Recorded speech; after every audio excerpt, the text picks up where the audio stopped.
నమస్తే, welcome to our channel. నేను సిరి. ఏపీలో చంద్రబాబు నాయుడు గారి గ్రాఫ్ అమాంతం పెరిగిపోయింది అని చెప్పేసి అంటున్నాం. ఎందుకంటే గతంలో ఇటు ఉమ్మడి రాష్ట్రంలో ఉన్నప్పుడు కానీ తర్వాత విడిపోయినాక ఏపీకి చంద్రబాబు నాయుడు గారి నాయకత్వం వహించడం అని కొత్త ఏం కాదు. ప్రజలు కూడా కొత్తగా చూసింది అంటే తను ఎప్పటి నుంచో ఉన్నారు కాబట్టి తనకి కొత్తగా అనిపించలేదు. కానీ ఈసారి మాత్రం చాలా స్పెషల్గా ఫీల్ అవుతున్నారు. అక్కడ ప్రజలు కూడా చాలా ఆదరణ కూడా ఈసారి చంద్రబాబు నాయుడు గారికి దక్కుతుంది. అసలు ఎందుకు ఈసారి చంద్రబాబు నాయుడు గారి నాయకత్వాన్ని చాలా కొత్తగా చూస్తున్నారు, ప్రజలు ఎందుకు ఇంత ఘనంగా ఆదరిస్తున్నారు, ఒక దేవుళ్లాగా చూస్తున్నారు అనేది మనకి వివరించడానికి మనతో పాటు ఉన్నారు ప్రముఖ సీనియర్ జర్నలిస్ట్ జగదేవ్ గారు. నమస్కారం. సరే, ఇప్పుడు చూస్తుంటే చంద్రబాబు నాయుడు గారి గ్రాఫ్ అమాంతం పెరిగిపోయింది గతంలో కంటే కూడా. ఎందుకంటే రెండు రాష్ట్రాలకు తెలుసు చంద్రబాబు నాయుడు గారు ఎలా తను నాయకత్వం ఎలా ఉంటుంది ఏంటి అనేది. ఈసారి మాత్రం చాలా అంటే ఈసారి ఇంకా తిరుగులేదు అన్నట్టుగా మాట్లాడుతున్నారు, ప్రజలే మాట్లాడుతున్నారు, ప్రజల్లో అంటే ఒక దైవంలాగా కొలుస్తున్నారు. ఎందుకంటారు చంద్రబాబు నాయుడు గారు ఎందుకు అలాగా అంత గ్రాఫ్ పెరగడానికి కారణం ఒకటి, ఆయన వర్క్ మీద ఉన్న ప్యాషన్ కానీ, నిబద్ధత కానీ, క్రమశిక్షణ, ఫుడ్ మీద కూడా ఎంత కంట్రోలు, అత్యధిక ఆనందము, అత్యధిక బాధ. ఒక్క భువనేశ్వర్ గారిని అవమానించారనే విషయంలో ప్రెస్ మీట్లో ఏడ్చిన దాఖలాలు తప్ప ఇంకెప్పుడు ఆయన పార్టీ ఓడిపోయినప్పుడు బాధపడలే, ముఖ్యమంత్రిగా ఓడిపోయినప్పుడు బాధపడలే, ఇంకెవరు ఏదైపోయినా బాధపడలే, కానీ ఆ సందర్భంలో మాత్రం బాధపడ్డారు. సో ఎప్పుడు అట్లా లీడర్షిప్ క్వాలిటీస్తో ఫిట్గా ఉండే పర్సన్ గ్రాఫ్ ఎందుకు పెరగదు అంటే, ఒకటి ఆయనలో ఉండే క్వాలిటీసు, రెండోది పక్కన ఎంత దారుణంగా గత 5 ఏళ్ళు భవిష్యత్తుని శూన్యం చేసేసేలాంటి పరిపాలన ఇచ్చిన జగన్మోహన్ రెడ్డి గారి వల్ల కూడా ఈ గ్రాఫ్ పెరిగిందేమో నా అభిప్రాయం. ఎందుకంటే మీరు అబ్జర్వ్ చేస్తే ఆల్మోస్ట్ ఆల్ సీనియర్గా ఉండే ముఖ్యమంత్రుల్లో ఈయనే ఉన్నారేమో అంత పెద్ద వయసున్న వాళ్ళు. నవీన్ పట్నాయక్ గారు కూడా మనం ఓడిపోయారు. తర్వాత మోదీ గారు గుజరాత్గా ఉండేవారు, ఇప్పుడు ఆయన ప్రధాని అయిపోయారు. కాబట్టి అంటే ఇంత ఫేమ్ ఉన్న సీనియర్ నాయకులు ముఖ్యమంత్రిగా ఉన్న వాళ్ళలో బహుశా ఇండియాలో నాకు తెలిసి ఈయనే ప్రథమ స్థానం, మొదటి వరుసలో ఉంటారు ఈయన. అండ్ మోర్ ఓవర్ పార్టీలో కూడా ఈయనకన్నా సీనియర్స్ ఎవరు లేరు నాకు తెలిసి. ఎన్టీఆర్ గారు పెట్టినప్పుడు ఉన్నప్పుడు సీనియర్లు చాలా కొద్ది మందే ఉన్నారు. సో ఆ కొద్ది మందిలో కూడా 2 తెలుగు రాష్ట్రాల్లో కలిపి చూసుకున్నా కూడా ఈయనే సీనియర్గా ఉన్నారు. అంత సీనియర్ అయ్యిండు కూడా చాలా ఇదిగా ఎక్కువగా ఎరగబడడం, దాన్ని ఏమంటారు, నచ్చినట్టుగా బిహేవ్ చేయడం అలా ఉండదు. ఎప్పుడూ ఒకేలా ఉంటారు, ఎక్కువ ఒకేసారి ఇలాగ అనడం అంతే తప్ప రెచ్చిపోయి అభివాదాలు చేసేసి బాడీ లాంగ్వేజ్ మార్చేసి వాళ్ళతో వెళ్తే వాళ్ళలాగే బిహేవ్ చేసే అంత ఇది ఉండదు. ఒక డిగ్నిఫైడ్ ఉంటాడు అంతే ఆయన. అయితే ఆ డిగ్నిఫైడ్ ఉండడం వల్ల లీడర్షిప్ క్వాలిటీస్ పెరిగాయి, కానీ కొంతమంది దగ్గరికి చేరడం అనేది అదే నాయకుడు కాబట్టి భయపడతారు కదా, దాన్ని కూడా పోగొట్టేలాగా ఆయన మరి కాస్త ఇప్పుడు శ్రేణులతో కలవడం ఇది చేస్తున్నారు. ఎంత అంటే దానికి బెస్ట్ ఎగ్జాంపుల్ రీసెంట్గా జరిగింది. ఆయన అసెంబ్లీకే సభా నాయకుడిగా, సభా అధ్యక్షుడు స్పీకరు, సభానాయకుడిగా ఆయన్ని ఎన్నుకునే క్రమంలో అదే స్టేజ్ మీద పురంధరేశ్వరి గారు, పవన్ కళ్యాణ్ గారు, ఈయన అచ్చెన్నాయుడు గారు కూర్చున్నారు.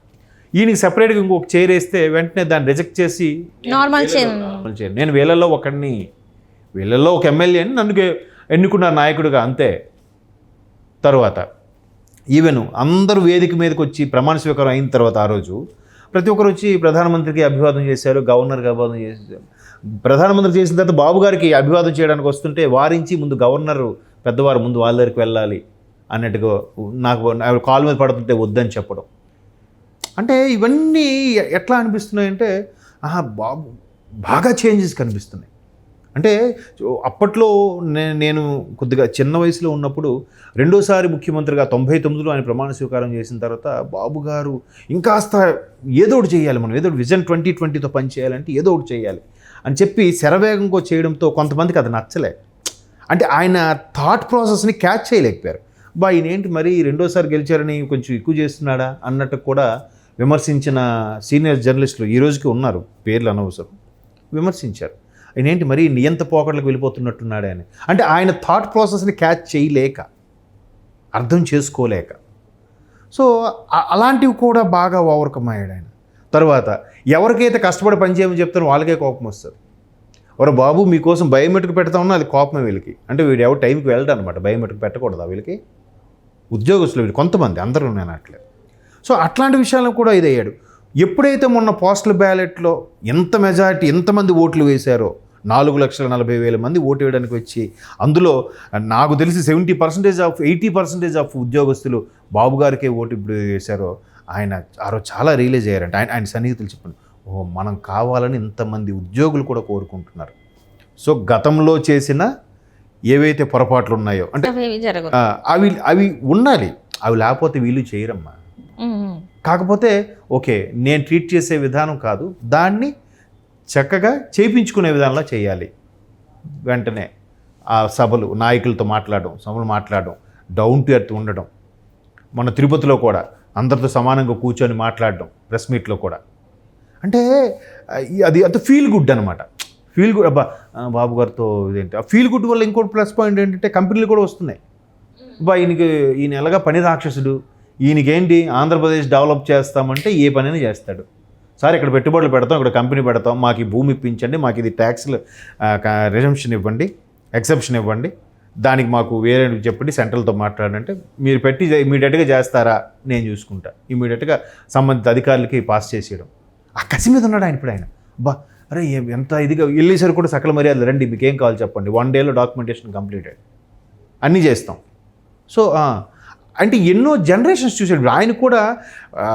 కౌంటింగ్లో ఈవినింగ్ వచ్చిన స్టేట్మెంట్ ఏంటి, నా 40-42 ఏళ్ళ రాజకీయ అనుభవంలో ఎన్నో ఎలక్షన్స్ చూసా, ఎన్నో ప్రభుత్వాలను చూసా, ఎన్నోసార్లు ఓటింగ్ పర్సంటేజ్ పెరగడం తగ్గడం అన్నీ చూశాను నేను.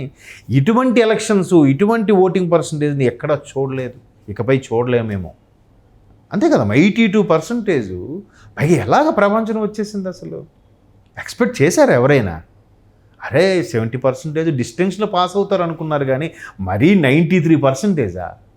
75 వస్తే చాలు అనుకున్నారు, అలాంటిది 93%తో గెలిపించారంటే సో మనం ఇంత ఎక్స్పెక్టేషన్ మన మీద పెట్టుకున్నారు అని ఇంకా ఆయన మలుచుకుంటున్నాడు, ఆయన తగ్గి బిహేవ్ చేస్తున్నాడు, ఆయన స్థాయికి ఆయన ఉండట్లేదంట. అంటే ఇక్కడ చూస్తున్నట్టయితే ఉద్యోగులతో జగన్మోహన్ రెడ్డి గారు ఎలా ఉన్నారో అలా ఉండకూడదని చెప్పేసి చంద్రబాబు నాయుడు ఎగ్జాక్ట్లీ అంతేనమ్మా. ఏదైనా సరే అదే అంటున్నాను.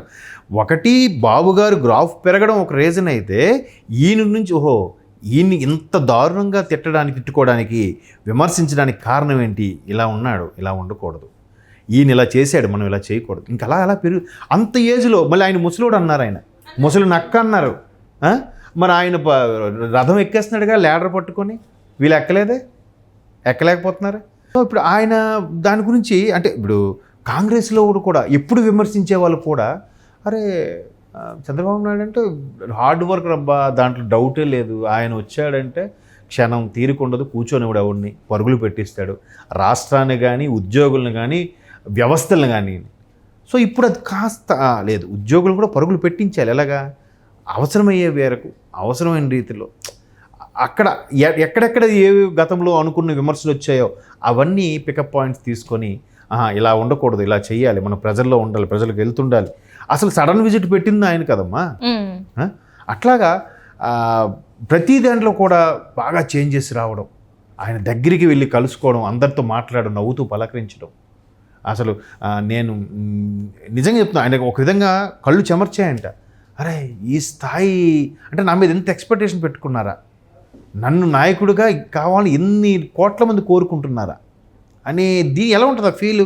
ఒకవైపు ఎంతో బూస్టప్ ఇస్తుంది, మరోవైపు అంత రెస్పాన్సిబిలిటీ కూడా పెంచేస్తుంది. ఇప్పుడు పెంచేసింది దానికి.